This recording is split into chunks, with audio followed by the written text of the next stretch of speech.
আসসালামু আলাইকুম রাহমাতুল্লাহ। সুপ্রিয় দর্শক মণ্ডলী, সবাই কেমন আছেন? আশা করি আল্লাহর অশেষ মেহেরবানি ও দয়ায় সকলেই ভালো আছেন। সুপ্রিয় দর্শক মণ্ডলী, ঈদুল আজহা শুধু পশু কোরবানি করার একটি উৎসব নয়, এটি ত্যাগের শিক্ষা, ভালোবাসার পরীক্ষা আর মহান আল্লাহর প্রতি নিঃশর্ত আনুগত্যের এক অবিস্মরণীয় ইতিহাস। প্রতি বছর কোটি কোটি মুসলমান কোরবানি করে, কিন্তু কখনো কি আমরা ভেবে দেখেছি কেন এই কোরবানি? কোথা থেকে শুরু হয়েছিল এই মহান ইবাদত? আর কি সেই হৃদয়ে কাঁপানো ঘটনা যা আজও মানুষের চোখে অশ্রু এনে দেয়? আজ আমরা ফিরে যাব হাজার বছর আগের সেই ইতিহাসে, যেখানে ছিল একজন বাবার ঈমান, একজন সন্তানের ধৈর্য আর আল্লাহর প্রতি ভালোবাসার সর্বোচ্চ পরীক্ষা। হযরত ইব্রাহিম আলাইহিসসালাম ছিলেন আল্লাহর সবচেয়ে প্রিয় বান্দাদের একজন। তিনি সারা জীবন আল্লাহর পথে অসংখ্য কঠিন পরীক্ষা দিয়েছেন। অগ্নিকুণ্ডে নিক্ষেপ করা হয়েছে, নিজ জন্মভূমি ছাড়তে হয়েছে, তবুও তিনি কখনো আল্লাহর ওপর ভরসা হারাননি। কিন্তু তার হৃদয়ে একটি গভীর কষ্ট ছিল, তার কোনো সন্তান ছিল না। বৃদ্ধ বয়সে এসে তিনি কাঁদতে কাঁদতে আল্লাহর কাছে দোয়া করলেন, হে আমার রব, আমাকে একটি নেক সন্তান দান করুন। অবশেষে আল্লাহ তার দোয়া কবুল করলেন। জন্ম নিলেন হযরত ইসমাইল আলাইহিসসালাম। বৃদ্ধ বয়সে পাওয়া এই সন্তানকে ইব্রাহিম আলাইহিসসালাম নিজের প্রাণের চেয়েও বেশি ভালোবাসতেন। ইসমাইল আলাইহিসসালাম ছিলেন তার চোখের শীতলতা, তার হৃদয়ের শান্তি। কিন্তু ঠিক তখনই আল্লাহ তার সবচেয়ে প্রিয় বান্দাকে সবচেয়ে কঠিন পরীক্ষায় ফেললেন। এক রাতে ইব্রাহিম আলাইহিসসালাম স্বপ্নে দেখলেন তিনি তার প্রিয় সন্তান ইসমাইল আলাইহিসসালামকে আল্লাহর পথে কোরবানি করছেন।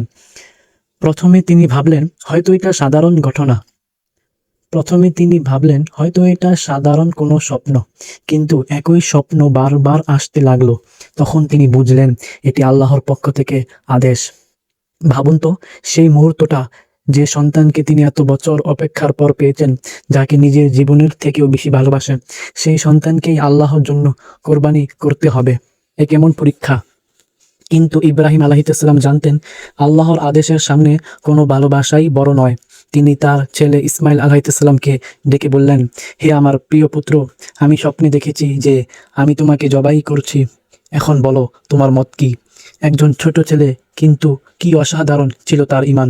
ইসমাইল আলাইহিসসালাম বিন্দু মাত্র ভয় না পেয়ে বললেন, হে আমার পিতা, আপনাকে যা আদেশ করা হয়েছে তাই করুন। ইনশাআল্লাহ আপনি আমাকে ধৈর্যশীলদের অন্তর্ভুক্ত পাবেন। সুবহানাল্লাহ। না ছিল কোনো অভিযোগ, না ছিল কোনো কান্না, ছিল শুধু আল্লাহর প্রতি সীমাহীন ভালোবাসা আর আনুগত্য। অবশেষে সেই কঠিন মুহূর্ত চলে এলো। ইব্রাহিম আলাইহিসসালাম কাপা হাতে তার প্রিয় সন্তানকে শুইয়ে দিলেন। চোখে অশ্রু, বুক ভরা কষ্ট, তবুও আল্লাহর আদেশ পালন করতেই হবে।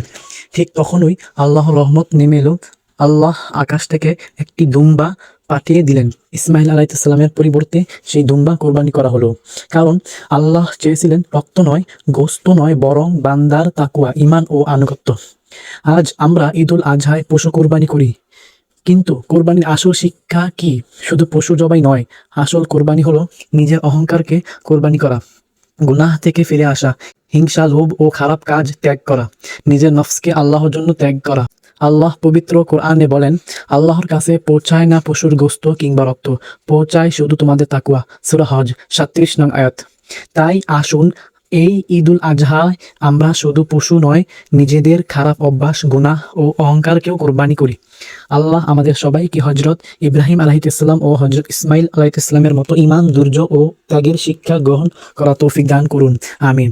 সো ভিডিওটি ভালো লাগলে অবশ্যই লাইক, কমেন্ট ও শেয়ার করুন, যেন আরও মানুষ কোরবানির প্রকৃত শিক্ষা জানতে পারে। এমন আরও হৃদয় ছুঁয়ে যাওয়া ইসলামিক ভিডিও পেতে আমাদের চ্যানেল সাবস্ক্রাইব করে পাশে থাকুন। ধন্যবাদ।